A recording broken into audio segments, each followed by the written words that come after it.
Attacking this Oklahoma-Texas situation, joining the SEC from just about every angle we can possibly get to. So thinking about, of course, the lifeblood of every college football program is recruiting. Blaine Gilmer came to mind. Let's get him on here to talk the SEC versus Oklahoma and Texas, where it counts, bringing in the talent. You can catch Blaine on his podcast, Recruiting Every Second. Blaine, how are we doing tonight? Fantastic, Mark. I appreciate you bringing me on to talk this latest development here with Texas and Oklahoma kind of knocking on the door of the SEC. Biggest news in college football since, and I'm still trying to fill in that blank because I don't know what it is. It's the biggest news in a long, long time. Biggest expansion news, I think, in the history of the game. All right, so we're talking about Blue Bloods joining the SEC. And of course, the SEC recruits top to bottom, unlike any other conference in America. Typically 10 out of the top 20, 25 in the nation come from the SEC. So you unraveled what's happened over the past 4 or 5 recruiting classes concerning Oklahoma and Texas. Some people might be a bit surprised at your findings. Yeah, I looked back at the averages in terms of, okay, now here you have Texas and Oklahoma, who've been the, perennial powers, so to speak, in the Big 12. Oklahoma more so than Texas, because let's be honest, Texas is kind of fallen off from a wins and losses standpoint. But in terms of the brands themselves, the two perennial powers brands in the Big 12, and I compared those to the recruiting classes, their recruiting classes, to the recruiting classes of the teams that have been in the SEC championship since 2017, and then also Texas A&M because they're neighbor right there with them. So you're looking at, Florida, A&M, Bama, Georgia, LSU. Okay, you compare them out. And we were talking before we kind of got on, and you were a little bit surprised where these teams finished. But when you look at the average from 2017, and this is including now the current class in 2022 where these teams are at, and that's actually beneficial to Texas and Oklahoma because you have Alabama sitting 10th in the Rivals rankings right now, which we all know it's not going to finish that way. Alabama, Georgia, and LSU, Alabama averages the 4th ranked class in the country or better, and then Georgia 3rd ranked or better, LSU 6th ranked or better. So then you have Texas and Oklahoma that are averaging 13 and number 9 respectively. Now that gap, Mark, people may say, oh, number 9, Oklahoma is averaging in the top 10. The gap between a number 9 ranked class and a number 3 or 4 ranked class is huge when it comes into that top tier that you're bringing in and the overall depth of a class. That's what's going to change for Oklahoma and Texas. They're perfectly fine in their top 3 or 4 prospects they're bringing in each class of comparing with these ACC teams, but it's the depth and those players that they're adding throughout the roster that is going to have to change for Texas and Oklahoma. And you also have to consider you're looking at averages. So what that means is basically it would be one thing if, let's say, Oklahoma and Alabama were exactly the same every year, and there are 4 to 5 classes on a roster, of course. Typically 4, you lose some players to the NFL after 3 years, but about 4 classes on a roster. And let's say if Oklahoma and Alabama were the same every year, except for 1 year, let's say Alabama had a 4th ranked class and Oklahoma had a 9th ranked class. That would be one thing. But no, that's 4 versus 9 every year, stacked onto each other for 4 to 5 years. So that's a difference of 16 to 20 spots total if you look at the composite difference. Absolutely. And if you look at let's just look at the 2019, 2020, and 2021 classes, okay? Oklahoma finishes with at 13, 16, and 5. That's in reverse order, 2021, 2020, and 2019. Alabama during those years was 1st in 2021, 3rd in 2020, and 2nd in 2019 in the Rivals rankings. So there's your disparity. You're seeing the top tier classes come in. Georgia in that same time period, 2019, number 1 in the country. 2020, number 1 in the country. 2021, number 5 in the country. And the only reason Georgia was number 5 in the country, they only took 20 commits. instead of a full class of 2025. So it's simply a numbers game. And that does factor into it too, some Mark. People need to understand not every year, even in Oklahoma or Texas, is taking a full class, especially with the transfer portal factored in. But on average, Oklahoma and Texas are just not bringing in the number of stars that they need to be able to compete year in and year out at the SEC level. And you see that play out when it gets to these playoff times. I know people are going to say, oh, look what Oklahoma did to Florida last year. That was not a true Florida team. Florida had so many players sitting out, so there's a lot to debate there. But it is going to be interesting to not only see who they go after, but where they go after these programs. And I know you've been through that a lot with teams in terms of like where they recruit, and you talk about where the best high school talent is.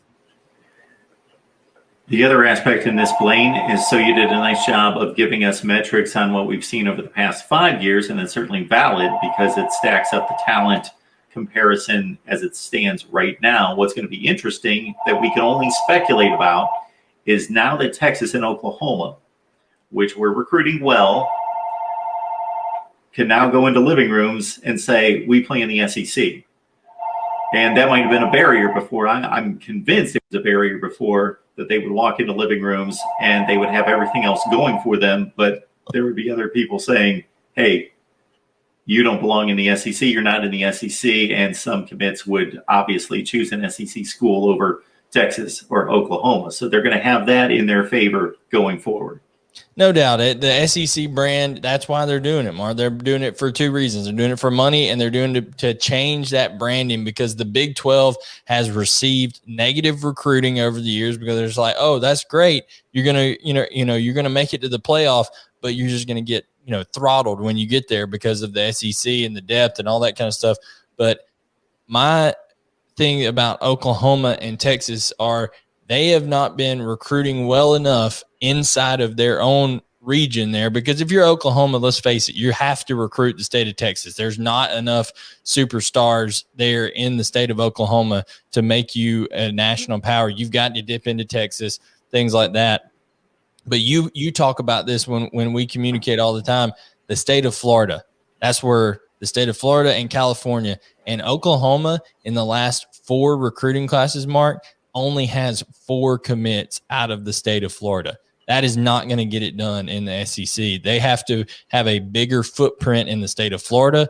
They have to, make sure Oklahoma has been dipping into Virginia and other places like that, and that's fine. There's good players out there and things like that, but Oklahoma is going to have to start dipping in more into these other SEC schools if they're going to, and especially on the defensive side of the ball, if they're going to compete year in and year out in the SEC when this move goes down. And I think they will. And again, they're going to be able to say, we're playing in the SEC. We don't have to drag you out to Oklahoma and you're going to be playing Kansas State. You're going to be playing all your games in the Midwest. Now we're taking you out to Oklahoma and we're a big brand and a big name, but you're going to be playing the majority of your games, aside from your home games, in places like Florida and Athens, Georgia, and Auburn, Alabama, etc. Yeah, and the thing that also, too, that I think Oklahoma has going for them over Texas would be that when you look at the NIL aspects of things, Texas has the Dallas Cowboys there. There's, all kinds of competition. Texas A&M is even in their own state. There's Houston. There's, TCU, SMU. There's a lot of football that goes on in the state. But when you talk about Oklahoma, they're the pro team. They're in their state that everything revolves around Boomer Sooner, so they're going to have probably some more unique packages when it comes to NIL, some oil money, things like that. I know Texas has plenty of money as well, but the fact that I think Oklahoma is that pro team, the biggest thing going in Oklahoma, other than, like Oklahoma City Thunder or something like that in the NBA, when you're talking about football, they're the preeminent deal there in Oklahoma, and I think that some unique NIL opportunities will come out of that.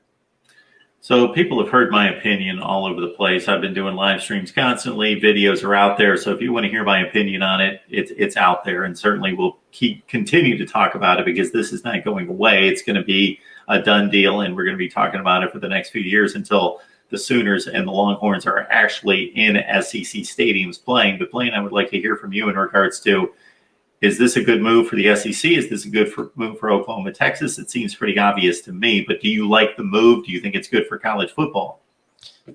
Personally, I'm more of a traditionalist, so I really don't. I'm not thrilled by the move, but in terms of how it's going to play out and how the future, now that NIL is in place and they've kind of, stripped away a lot of the traditional aspects of college football anyways, with the transfer portal, expanding the playoff, this just seems to fit right in with it. And I think that Greg Sankey is just kind of reading the field and saying, okay, we have an opportunity here to bring in two tremendous brands to make our league, the SEC, as powerful as any other pro league almost out there. I mean, the money, the sheer revenue that is going to be generated by football and basketball and even baseball, and adding a baseball program like Texas to the SEC, which is already, powerful with Vanderbilt and LSU, Ole Miss, all those programs over there in that sport. The SEC is going to become the equivalent of some of these pro leagues out there in terms of the amount of money it generates and the excitement. And, I saw on Twitter, Mark, Mike Leach in 2011, he may be a mind reader. He predicted this exact thing was going to happen. He said that at the end of the day, there'll be three major conferences. He said the Pac-12 is going to stay, the Big Ten is going to stay, and the SEC is going to stay. So at the end of the day, it's going to end up looking like that. And I encourage people, I'll try to find that link and share it with you. But Mike Leach kind of predicted this out. And oddly enough, he's in the SEC now too. Got Blaine Gilmer on the line. You can catch his podcast right there. You see his Twitter handle, Recruiting Every Second.